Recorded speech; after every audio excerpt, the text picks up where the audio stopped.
हाय दोस्तों। हम जानते हैं ज़िंदगी आसान नहीं होती। ज़िंदगी में बहुत सारे संघर्ष होते हैं, बहुत सारी मुश्किल होती हैं।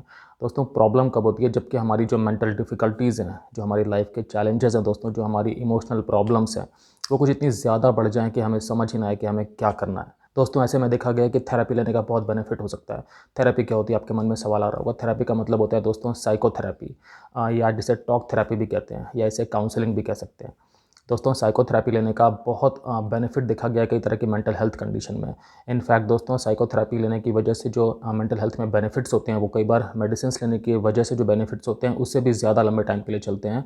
और पेशेंट को वो सपोर्ट सिस्टम अंदर से मिलता है। पेशेंट समझ पाता है कि किस तरह से अपने आप को मुझे चेंज करना है जिसकी वजह से मेरे सिम्टम्स मेरे कंट्रोल में रह सकें। तो दोस्तों हमें जान लेना चाहिए थेरेपी के बारे में सब कुछ। तो इस वीडियो में हम बात करते हैं कि थेरेपी आपको किस किस तरह के सिम्टम्स अगर आप फेस कर रहे हैं तो आपको थेरेपी लेने के बारे में डेफिनेटली सोचना चाहिए। इससे आपको फ़ायदा हो सकता है, इससे आपकी मेंटल हेल्थ कंडीशन का समाधान हो सकता है।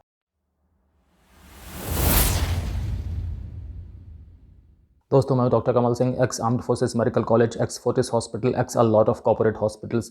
दोस्तों मुझे 20 साल से भी ज़्यादा का क्लिनिकल एक्सपीरियंस है और मैंने critical care medicine, internal medicine और इमरजेंसी मेडिसिन में दोस्तों बहुत सारा काम किया है। दोस्तों हम इस वीडियो में बात कर रहे हैं कि किस किस तरह के सिम्टम्स अगर आप फेस कर रहे हैं तो आपको थेरेपी लेने के बारे में डेफिनेटली सीरियसली सोचना चाहिए, अभी सोचना चाहिए। दोस्तों आप ये बिल्कुल मत समझना कि जो मेंटल हेल्थ कंडीशन है ये रेयर है इंडिया में, ऐसा कुछ भी नहीं है। इनफैक्ट जो नेशनल मेंटल हेल्थ सर्वे किया गया था 2016 में, उसमें पाया गया कि लगभग 15% लोगों को इंडिया में एक्टिव इंटरवेंशन की ज़रूरत है क्योंकि उन्हें कुछ ना कुछ मेंटल हेल्थ कंडीशन चल रही है।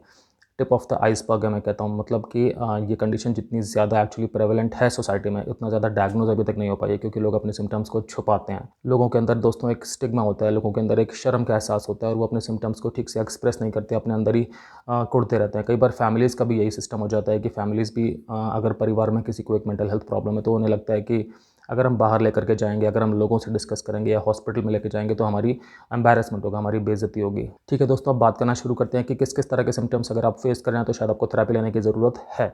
दोस्तों पहला सिम्टम है कि अगर आपको बहुत ज़्यादा गुस्सा आ रहा है, तो अगर आपको एंगर इश्यूज़ हो रहे हैं। ठीक है, मैं समझता हूँ दोस्तों, थोड़ा बहुत गुस्सा आना ज़ाहिर-सी बात है, नॉर्मल है। कुछ हमारे आस-पास ऐसा होता है तो हमें गुस्सा आ ही जाता है कि जो चीज़ हमारे हिसाब से ना हो रही हो, बार-बार कहने के बावजूद ना हो रही हो।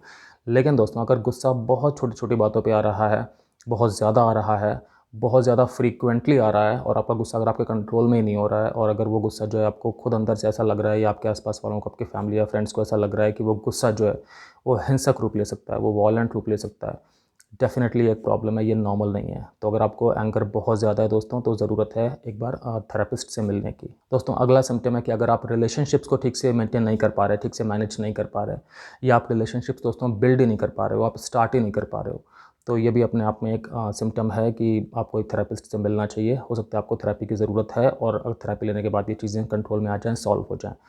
दोस्तों मैं समझता हूँ रिलेशनशिप्स एक कॉम्प्लेक्स इशू है। ये अपने आप मेंटेन नहीं होती। इन्हें मेंटेन करने के लिए दोस्तों बहुत इफ़ेक्टिवली, बहुत सोच समझ के, प्रोएक्टिवली काम करना होता है।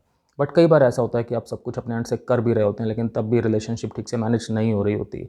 ये रिलेशनशिप ज़रूरी नहीं कि सिर्फ एक रोमांटिक पार्टनर के साथ हो। मैं किसी भी तरह के रिलेशनशिप की बात कर रहा हूँ। फॉर एग्ज़ाम्पल किसी फ्रेंड के साथ हो, किसी कोलीग के साथ हो, आपकी फैमिली में आपके मदर फादर के साथ हो या आपके सिबलिंग्स भाई बहनों के साथ हो। अगर आप रिलेशनशिप्स को मेंटेन नहीं कर पा रहे हैं, ऐसा लग रहा है कि आपकी पूरी कोशिश के बावजूद चीज़ें हाथ से फिसल रही हैं, लोग आपको गलत समझ रहे हैं, बार-बार कुछ गलतफ़हमियाँ पैदा हो रही हैं, तो दोस्तों ज़रूरत है एक बार थेरेपिस्ट को मिलने की। दोस्तों अगर कुछ ऐसा हो रहा है कि आपके मन में लगातार एंग्ज़ायटी बनी हुई है, एंग्शियस थॉट्स बने हुए हैं, आपको चिंता ही नहीं आपका पीछा छोड़ती है, आप हमेशा चिंतित रहते हो, आपको ऐसा लग रहा होता है कि भाई कुछ तो होने वाला है, कुछ तो गड़बड़ होने वाला है, कुछ तो गलत होने वाला है, क्या मैं सब कुछ सही कर रहा हूँ या कर रही हूँ? आपके मन में लगातार इस तरह के अनवांटेड जो थॉट्स हैं, वरी वाले थॉट्स हैं, वो आते रहते हैं। आप लाख कोशिश करते हो लेकिन वो आपके दिमाग से बाहर जाते ही नहीं हैं, जिसकी वजह से न सिर्फ आपका आउटकम अफेक्ट होता है लाइफ में, जो आप काम कर रहे हो उस पे प्रभाव पड़ता है, बल्कि आपकी रिलेशनशिप भी अफेक्ट होती है, आपका व्यवहार अफेक्ट हो जाता है। लोग ऐसा सोचते हैं कि आप बहुत नेगेटिव हो या कि आप सिर्फ अपने आप में ही रहते हो या आप सिर्फ चीज़ों में कुछ ना कुछ गलती ढूँढ रहे होते हो या आप चीज़ों में कुछ ना कुछ एक हीन भावना ही निकाल रहे होते हो।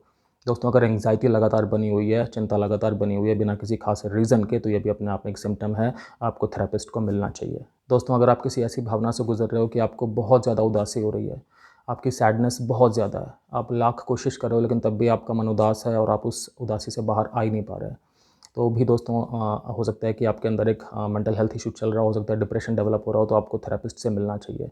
अगर आपको होपलेसनेस बहुत ज़्यादा हो रही है, आपको मन में लगातार यही विचार आ रहा है कि सब कुछ डूब रहा है या कि सब कुछ कितना निराश करने वाला है, आपको किसी भी चीज़ में उत्सुकता नहीं हो रही, किसी भी चीज़ में आपको एक्साइटमेंट नहीं हो रहा, आप कई बार ऐसा होता है कि आप बहुत सारे काम पहले करने में अच्छा महसूस करते थे, थ्रिलिंग महसूस करते थे, लेकिन दोस्तों अगर ऐसा हो गया है कि अब जो काम आप पहले करने में आपको रुचि होती थी, आपको अच्छा लगता था, आप एक्साइटमेंट से वेट करते थे, अब आपको उन कामों को करने में कोई दिलचस्पी नहीं है। अगर ऐसा हो गया तब ये अपने आप में दोस्तों एक लक्षण है कि आपको शायद थेरेपी की ज़रूरत है, शायद आपको मेंटल हेल्थ कंडीशन डेवलप हो रही है। दोस्तों कई बार ऐसा होता है कि लोग ओवरवेल्म हो जाते हैं। इसका मतलब ये हुआ कि उनके अंदर इतनी ज़्यादा चीज़ें उनके मन में चल रही होती हैं कि वो बिल्कुल परेशान हो जाते हैं। उन्हें ये समझ ही नहीं आता कि वो कौन से थॉट पे फ़ोकस करें। मतलब उनके मन में दोस्तों बहुत सारी चीज़ें, बहुत सारी टैब्स जैसे एक साथ ओपन हो जाती हैं। तो उन्हें ऐसा लगता है कि उनके पास कामों का बर्डन बहुत ज़्यादा है, उनके पास विचारों का बर्डन बहुत ज़्यादा है। उन्हें ये भी देखना है, वो भी देखना है, ये भी सोचना है, वो भी सोचना है। तो इस चक्कर में वो बिल्कुल बेचारे घबरा से जाते हैं अंदर से। उनकी मानसिक हालत ऐसी हो जाती है जैसे उनके मन पे बहुत बड़ा बोझ आ गया हो। ये वाली कंडीशन दोस्तों कहलाती है कि इंसान ओवरवेल्म हो गया है। और अगर ये भी फ्रीक्वेंटली किसी के साथ हो रही है तो डेफ़िनेटली एक बार मेंटल हेल्थ कंडीशन ये हो सकता है डेवलप हो रही है, तो आपको एक बार थेरेपिस्ट से मिलना चाहिए। दोस्तों अगर आपको ये वीडियो अच्छा लग रहा हो, अगर आपको समझ में चीज़ें आ रही हो तो प्लीज़ लाइक कर दीजिएगा, और अगर आपने अभी तक सब्सक्राइब नहीं किया दोस्तों तो प्लीज़ सब्सक्राइब भी कर दीजिएगा।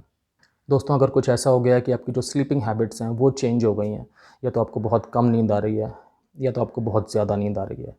ठीक है दोस्तों, बहुत कम नींद आने का मतलब कि हो सकता है आपको नींद आने में बहुत दिक्कत हो रही हो, या कि आप सोने के बाद भी आपकी नींद बार-बार टूट रही हो, आप बार-बार उठ रहे हो, बहुत ज़्यादा अनरिफ्रेशिंग स्लीप आ रही हो आपको। तो अगर ऐसी चीज़ है, या अगर ऐसा है कि आप हमेशा आपका सोने का ही मन कर रहा है, आप सोने में बहुत ज़्यादा घंटे गुज़ार रहे हैं, दोस्तों ये अपने आप में एक सिम्पटम है और हो सकता है आपको मेंटल हेल्थ कंडीशन डेवलप हो रही हो।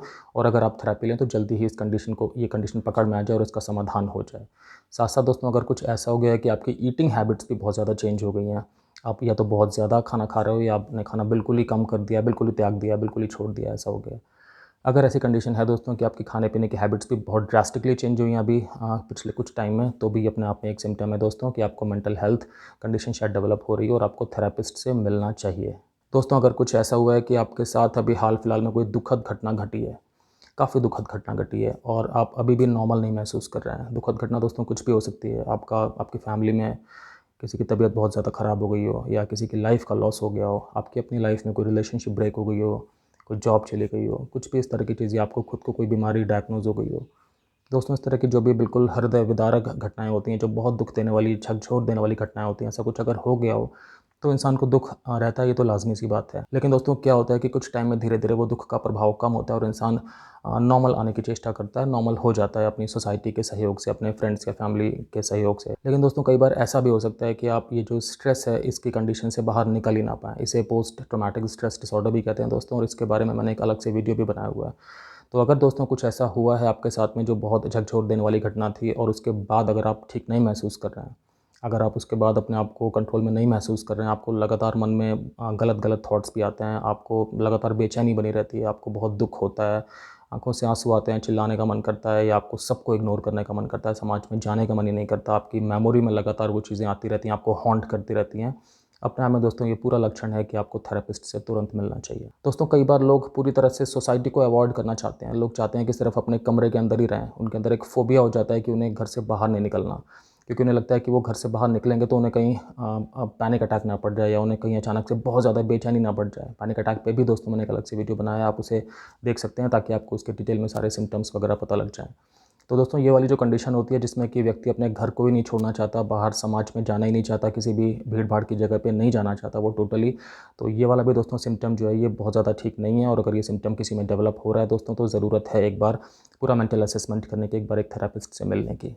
दोस्तों अगर आपको बहुत ज़्यादा थकान का एहसास होता है, अगर आपको हमेशा लगता है कि आप थके हुए हो, टायर्ड हो, और आप से हिलने-डुलने में भी आपको मन नहीं करता, आपको चलने-फिरने में भी ऐसा लगता है कि अवॉइड कर दूँ, बस लेटा रहूँ या लेटी रहूँ, बैठा रहूँ या बैठी रहूँ, तो दोस्तों ये अपने आप में एक सिम्पटम है, इसे नज़रअंदाज़ नहीं करना है हमें। दोस्तों बहुत सारी मेंटल हेल्थ कंडीशन में थकान एक बहुत इंपॉर्टेंट सिम्पटम होता है। नॉर्मली थकान दोस्तों क्यों पैदा होती है किसी में? क्योंकि वो इंसान या तो उसके अंदर एनर्जी की कमी है, मतलब या तो खाना-पीना कम खा रहा है वो, या तो दोस्तों उसने बहुत ज़्यादा फिज़िकल काम किया हुआ है, बहुत सारी एक्सरसाइज़ करी हुई है, या बहुत सारा चलने-फिरने वाला काम किया, तो वो थक गया है। लेकिन अगर आप खाना-पीना भी ठीक खा रहे हैं और आपको बहुत ज़्यादा फिज़िकल एक्टिविटी भी नहीं करनी हो रही है, उसके बावजूद अगर आप लगातार थकान का शिकार हैं, आपको थकान का एहसास हो रहा है, तो दोस्तों हो सकता है इसका ओरिजिन आपके ब्रेन में, आपके माइंड में चल रहा हो। तो अगर आप थेरेपिस्ट से मिलेंगे दोस्तों तो वो ठीक से डायग्नोस कर सकते हैं कि किस तरह की प्रॉब्लम आपके मन में शायद डेवलप हो रही है, और आपको वो थेरेपी के ज़रिए किस तरह से इस कंडीशन को मैनेज करना है, किस तरह से अपने आप को सपोर्ट करना है, वो समझा सकते हैं। दोस्तों, अगर आप अपनी मेंटल स्ट्रेस को कम करने के लिए सिगरेट, शराब या सेक्स का सहारा ले रहे हैं बहुत ज़्यादा, या ड्रग्स कर रहे हैं अगर आप, इसलिए कि आपकी मेंटल स्ट्रेस कम हो सके, इसलिए कि आप ज़िंदगी में कोप अप कर पाएँ दोस्तों, तो ये भी अपने आप में बहुत अलार्मिंग सिम्पटम है और आपको एक मेंटल हेल्थ प्रोफेशनल की ज़रूरत है। आपको थेरेपी से फ़ायदा हो सकता है। ठीक है दोस्तों, मैं फिर से रिपीट करता हूँ कि अगर आपको अपनी मेंटल स्ट्रेस को मैनेज करने के लिए अल्कोहल, ड्रग्स, सिगरेट, स्मोकिंग या सेक्स का सहारा लेना पड़ रहा है और आपको इन चीज़ों के सहारे के बिना आप अपनी लाइफ आगे काटने के बारे में सोच भी नहीं सकते, अगर आप बहुत ज़्यादा पोर्नोग्राफिक वीडियोज़ वगैरह देख रहे हैं, अगर आपके अंदर इस तरह की आप चीज़ों का सहारा लेकर के अपनी लाइफ में आगे बढ़ना चाह रहे हैं दोस्तों, तो यही टाइम है रुक जाने का, यही टाइम है एक बार एक थेरेपिस्ट से मिलने का। दोस्तों, अगर कुछ ऐसा आपके साथ हो गया है कि आपको अब लग रहा है कि आप जो भी काम करते हैं उसमें आप प्रोडक्टिव नहीं हैं, आप ठीक से अपना आउटपुट नहीं दे पा रहे हैं, जबकि पहले जो आप काम करते थे तो उसमें आप का आउटपुट भी बहुत अच्छा था, आपका काम करने में मन भी बहुत अच्छा लगता था, आप हमेशा काम करने के लिए एंथुसियास्टिक रहते थे और आप कि सब लोग तारीफ़ भी करते थे। लेकिन अगर अभी कुछ ऐसा हो गया है कि आपका आउटपुट ही नहीं आ रहा है, आप अपनी तरफ से मेहनत भी कर रहे हो लेकिन आप बहुत ज़्यादा अपने काम के लिए एक्चुअली उत्सुक भी नहीं हो शायद, एक अंदर एक फटीग आ गई है अपने काम को लेकर के, एक ऐसी भावना आ गई है कि शायद मैं ठीक नहीं कर पाऊँगा या शायद मैं ठीक कर ही नहीं सकता जितना मैं ठीक करने की कोशिश कर रहा हूँ उसके बावजूद। अगर आप किसी ऐसी भावना से दोस्तों अपने प्रोफ़ेशनल स्फ़ीयर में, वर्क क्षेत्र में जूझ रहे हो दोस्तों, तो हाँ, ज़रूरत है आपको एक बार मेंटल हेल्थ प्रोफेशनल से मिलने की। ये कंडीशन पूरी तरह से ठीक हो सकती है अगर आपको शायद थेरेपी दी जाए, तो मेंटल हेल्थ प्रोफेशनल जो आपके डॉक्टर हैं वो आपको ठीक से असेस करके आपको बता सकते हैं कि इसमें एग्जैक्टली क्या करना चाहिए। दोस्तों, अगर आपको ऐसी फीलिंग आ रही है कि आप अपने आप को हार्म कर लें, ये बहुत बड़ा रेड फ्लैग है दोस्तों। ठीक है, बहुत बार ऐसा हो सकता है कि हम अपने आप को कुछ टाइम के लिए वर्थलेस फील करें, हमें लगे कि हमारी तो कोई दुनिया में, समाज में कोई वैल्यू नहीं है। लेकिन दोस्तों, अगर ये जो भावना है अगर ये बनी रहे और अगर ये कुछ ऐसे थॉट्स आपके मन में ला रही है कि अपने आप को हार्म कर लेते हैं, तो दोस्तों ये बहुत ज़्यादा खतरनाक चीज़ हो सकती है, बहुत बड़ा रेड फ्लैग है ये, और आपको ऐसे में तुरंत थेरेपिस्ट के पास जाना चाहिए, अपने मेंटल हेल्थ प्रोफेशनल के पास जाना चाहिए आपको, और सारी की सारी बातें जो भी आपके दिल में है वो सब आपको ओपन अप करना चाहिए। आप ठीक से बात कर पाएंगे दोस्तों, आपके अंदर जो भी भावनाएँ दबी हुई हैं वो सारी की सारी निकलेंगी दोस्तों, जो भी आपके अंदर नेगेटिव थॉट्स एक्यूमुलेट हो रहे हैं वो सारे के सारे जब आप एक्सप्रेस करेंगे तो जो आपके थेरेपिस्ट है वो उन सारी चीज़ों को साइंटिफिकली समझेंगे और फिर उसके बाद वो निष्कर्ष निकालेंगे कि किस तरह से आपको अपने थॉट्स को डेविएट करना है, किस तरह से आपको लाइफ का मीनिंग वापस लेना है, किस तरह से आपको अपनी खोई हुई सेल्फ एस्टीम को दोस्तों वापस लेना है, और आपको अपनी वर्थ समझनी है। वर्थलेस तो कोई है ही नहीं दोस्तों। दोस्तों, शायद आप सोच रहे होंगे क्या कोई गाइडलाइंस हैं कि जिसके अंतर्गत हम ये पता कर सकें कि अगर किस किस तरह के सिम्टम हमें फील हो रहे हैं तो हमें एक बार थेरेपी के बारे में सोचना चाहिए। तो हाँ, अमेरिकन साइकोलॉजिकल एसोसिएशन ने दोस्तों एक गाइडलाइन बनाई है और मैं आपको इसके बारे में बताता हूँ। दोस्तों, इसमें कहा गया है कि अगर कोई एक ऐसा इशू है जिसके बारे में आप लगातार दिन में सोच रहे हैं, एटलीस्ट 1 घंटे से ज़्यादा टाइम आप उस पर डिवोट कर रहे हैं और आपको उससे डिस्ट्रेस भी हो रही है, तो ये पहली चीज़ है दोस्तों। दूसरी चीज़ ये है कि अगर वो जो इशू है उससे आपको बहुत ज़्यादा एम्बैरेसमेंट फ़ील हो रहा है, आपको उससे बहुत ज़्यादा एक हताशा वाली फीलिंग आ रही है और आप उसकी वजह से लोगों को अवॉइड कर रहे हैं। दोस्तों, तीसरी चीज़ है कि अगर उस इशू की वजह से आपकी जो लाइफ की क्वालिटी है वो पूरी तरह से ख़त्म सी हो गई है, पूरी तरह से कम हो गई है, आप हीन भावना में आ गए हैं, आप नॉर्मल अपनी लाइफ एंजॉय नहीं कर पा रहे हैं। दोस्तों, चौथा पॉइंट है कि अगर उस इशू की वजह से आपका स्कूल या आपका जो कार्य क्षेत्र है, आपका ऑफिस वगैरह या आपकी जो रिलेशनशिप्स हैं वो सब नेगेटिवली अफेक्ट हो गई हैं। दोस्तों, लास्ट पॉइंट है कि अगर उस इशू से कोप अप करने के लिए, अगर उस इशू के साथ मैनेज करने के लिए आप अपनी लाइफ में कुछ चेंजेस किए हैं या आपने कुछ हैबिट्स डेवलप करी हैं, तो अगर इन पाँचों चीज़ों में से कोई भी चीज़ आपकी लाइफ में प्रेजेंट है इस टाइम पे, तो हाँ, आपको थेरेपिस्ट से मिलने की ज़रूरत है, इसमें कोई डाउट नहीं है। दोस्तों, कई लोगों के मन में सवाल आता है कि साइकोलॉजिस्ट और साइकियाट्रिस्ट में क्या फ़र्क होता है, हमें थेरेपी कौन दे सकता है? तो थेरेपी का वैसे मतलब होता है जो इन जनरल लेमैन लैंग्वेज में है वो है काउंसलिंग करना, मतलब कि आपसे बातें करना, टॉक थेरेपी करना। मैं आपको बताता हूँ दोस्तों, साइकियाट्रिस्ट तो वो होते हैं जिन्होंने पहले एमबीबीएस किया होता है और उसके बाद फिर उन्होंने 3 साल की एमडी की डिग्री ली होती है साइकियाट्री में। ठीक है, साइकियाट्रिस्ट आपको मेडिसिन्स भी दे सकते हैं मेंटल हेल्थ की और साथ में आपकी टॉक थेरेपी भी कर सकते हैं। अब हम आते हैं साइकोलॉजिस्ट पे। साइकोलॉजिस्ट आपको मेडिसिन्स प्रेस्क्राइब नहीं कर सकते, वो सिर्फ आपकी टॉक थेरेपी कर सकते हैं। साइकोलॉजिस्ट बनने के लिए दोस्तों साइकोलॉजी पढ़नी पड़ती है, तो उसका ग्रेजुएशन में भी कोर्स होता है, उसका पोस्ट ग्रेजुएशन में भी होता है और उसका आगे चल करके दोस्तों पीएचडी वगैरह भी होती है उसमें। दोस्तों, लोगों को लग सकता है कि थेरेपी से हमें बेनिफिट क्या होते हैं, तो सबसे इंपॉर्टेंट है दोस्तों कि थेरेपी से आपको वो सारी स्किल आपको समझ में आती है, आपको समझाई जाती है कि अपने नेगेटिव थॉट्स को किस तरह से मैनेज करना है, किस तरह से उनका रुख मोड़ना है, और जो नेगेटिव थॉट्स आपके बिहेवियर को प्रभावित करते हैं वो किस तरह से उन्हें ऐसे अलाइन करना है कि आपका जो बिहेवियर है वो पॉजिटिव बिहेवियर हो। दोस्तों, थेरेपी की मदद से आप अपने आप को बेहतर तरीके से जान पाते हो, आपका मन हमेशा परेशानी की हालत में नहीं रहता। आप पहले ही उन ट्रिगर्स को आइडेंटिफाई कर चुके होते हो थेरेपी की मदद से, जो कि आपके मेंटल हेल्थ को और ख़राब कर सकते हैं। तो इसलिए आप उन ट्रिगर्स को अवॉइड करना स्टार्ट करते हो और आप अपने मन को ऐसी दिशा में लगाते हो जो कि आपके लिए हेल्पफुल हो, आपके लिए हेल्दी हो। थेरेपी की वजह से दोस्तों आपको रिलेशनशिप्स बहुत फुलफिलिंग हो सकती हैं धीरे धीरे, क्योंकि आपको अंदाज़ा होता है कि रिलेशनशिप में आपको कितना देना है और कितना एक्सपेक्ट करना है, ठीक है। और दोस्तों थेरेपी आपको मदद करती है अपनी लाइफ के ओवरऑल डेवलपमेंट में। मतलब अगर आपकी कोई मेंटल हेल्थ कंडीशन है जिसकी वजह से आप थेरेपिस्ट के पास गए, ठीक है, बात समझ में आती है। लेकिन आज जब आपने थेरेपी ली, आपको उससे बेनिफिट हुआ, आपके पर्टिकुलर सिम्टम्स ख़त्म हुए, तो उससे क्या होता है कि आपका जो बाकी लाइफ है, आपकी आपकी प्रोफेशनल लाइफ है दोस्तों, आपकी जो फिज़िकल हेल्थ है, ये सारी चीज़ें अफेक्ट होती हैं, सारी चीज़ें पॉजिटिविटी की तरफ जाती हैं। तो हमें ये समझना चाहिए कि मेंटल इश्यूज़ जो हैं दोस्तों, वो पूरी की पूरी बॉडी को, आपकी पूरी की पूरी लाइफ को प्रभावित कर सकते हैं, तो उन्हें हल्के में नहीं लेना है। आपको थेरेपिस्ट के पास जाना चाहिए, आपको 1-2 सेशंस उससे लेने चाहिए, समझना चाहिए, और अगर आपको अच्छा फ़ील हो, आपको लगे कि आपकी बात समझी जा रही है, आपको लगे कि आपको इससे बेनिफिट होगा, अगर आप वो रैपर एस्टैब्लिश कर पा रहे हैं, फिर आपको थेरेपी कंटिन्यू करनी चाहिए। दोस्तों कई बार लोगों के साथ क्या होता है कि उन्होंने थेरेपी ली होती है पहले, और उन्हें फ़र्क बहुत ज़्यादा नहीं पड़ा होता। इस वजह से वो आगे थेरेपी कंटिन्यू करने में या नई थेरेपी स्टार्ट करने में थोड़ा हिचकते हैं, डरते हैं। तो मैं आपको दोस्तों बताना चाहूँगा कि नहीं, ऐसा मत करिए।